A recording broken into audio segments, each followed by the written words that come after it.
Thanks for staying with us this morning. We're at the 2016 Kansas Soybean Expo here in Topeka, and we're joined by James Garris. James, thanks for joining us. You were the keynote this morning, so kind of big shoes to fill. You had a packed room this morning. So climatologist, historical climatologist. Indeed. Let's just kind of jump into this. Weather affects everything. Weather certainly is affecting price when it comes to commodities, soybean being one of those commodities. That is true. One of the big reasons for this is we have an oceanic oscillation called the Pacific Decadal Oscillation, which in 2005 it went from being warm to being cold. And so it's changed the precipitation that is around the United States. It's changed where it's easier or harder to grow. And it takes us a while to get used to that. And to add to that, we've had El Niños and La Niñas, several over the past 10 years, that spike or drop the prices. When we've had La Niñas, prices have spiked. When we've had El Niños, the prices have dropped. And we're going to continue seeing those spikes at least for another 5 years before agriculture finally starts getting used to the new precipitation patterns from the Pacific. And when we talk about precipitation patterns, California being one of those that actually has no precipitation. Unfortunately, no. The cold Pacific, and unfortunately they have about 15 more years, but the cold Pacific means that California gets very little rainfall and it's not very dependable. Now they've been getting, and it's been making national headlines, a lot of rain and some snowpack, and that's because of the El Nino. The warm water from the El Nino is bringing much needed rainfall to California. Now, it's going to be good, it's going to make for a good agricultural season next year, but it's not going to end the drought unless it breaks records throughout the entirety of winter and spring, which is not terribly likely. But they are getting rainfall, but when the El Nino ends, there's a good chance that they're going to be going back to those dry and less precipitatious conditions based on the Pacific. Well, you look at the Midwest, Kansas being smack dab in the middle of the U.S. We've struggled. We had a drought 2 years ago. Mm-hmm. This year we had a very wet summer, which is very rare for us here in the state. Again, those patterns are going to affect us long term. You said 12 years for California. Are we in a 12-year term also? The Kansas as well. Kansas is affected not only by the Pacific, but also by the Atlantic, AMO, Atlantic Multidecadal Oscillation. And the way that those are working, one being cold and the Atlantic being hot, it means that Kansas is smack dab in the middle of being affected by both of them, and it means shorter climate conditions, El Niños and La Niñas, can shift whether or not you get precipitation. This upcoming La Niña could be a good chance that the precipitation will not be available when the La Niña hits. But because of that, it is another 15 years before the AMO and the PDO switch.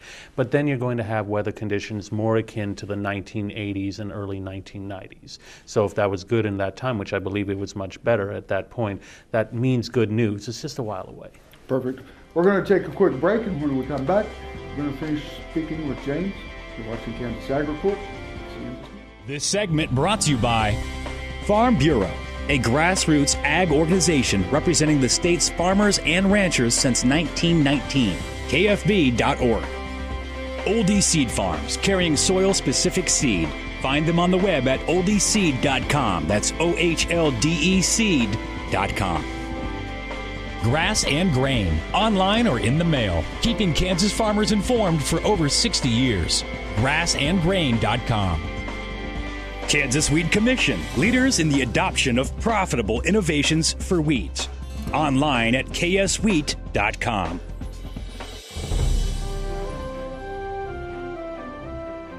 Thanks for staying with us. We're at the 2016 Kansas Soybean Expo here in Topeka, and we're joined by James Garris.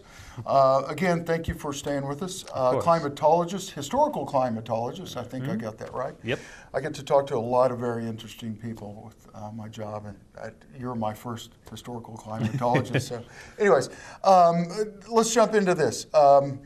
Seed manufacturers, research being done at university levels are all based on drought-tolerant crops now. Mm-hmm. If you think about it, what impact does your research have when it comes to working with seed companies? Well, we do consult with a lot of different seed companies for a variety of reasons, both short and long term. And in a lot of the consulting, the interest is how long is this drought likely to last, as well as why is it happening? Mm-hmm. And once again, because of the current oceanic conditions that we have, the PDO and the AMO, it's shifting where jet streams move and it's shifting where precipitation falls. And so because of that, in the U.S., we have had for the last 10 to 15 years, and we'll continue to have for another 10 to 15 years, a lot more drought-like conditions. But the good news for this is that it means that when we can start developing these drought-resistant crops, we not only have the ability to make them resist better drought, but we know where we are going to have to utilize them the most. And so when we know where precipitation, that's another thing we're asked about, is where the rain is going to come, we can start utilizing where we send it, where we keep it, where we outsource it to other areas that might need just a little bit more rainfall. And that's going to overall make for a much easier time in growing crops over the next 10 to 15 years. And when we look at regionally, the South, Florida, that area has had a ton of rain the past couple of years. On the West Coast, like you said, California is struggling. You look at dairies and things like that, the impact that not having rain or even cold temperatures may have Right. Long term. Indeed.